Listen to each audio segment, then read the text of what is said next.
anak ko. Wow! Simple lang naman, Mommy. Yeah.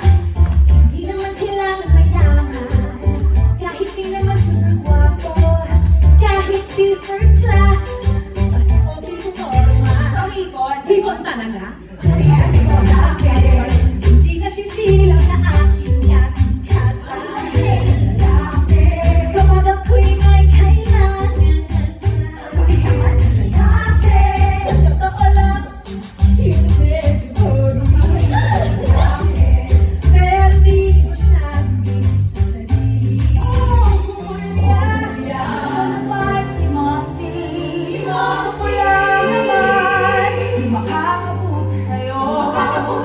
Pero huwag naman yung basta-basta ka na lang itiin ang sino-sino na lang dyan sa kanto o sa tabi. My God! Huli-huli! Ay, siya! Kinikinig ka rin boy! Ano ba? Meron din konting utang. Araw-araw laging masarap ka pa.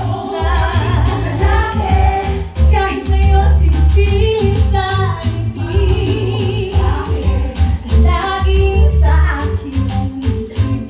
Sa tono ng pananalita mo, parang ayaw mo sa kanilang lahat. Hindi naman pwede yun. But what can I do?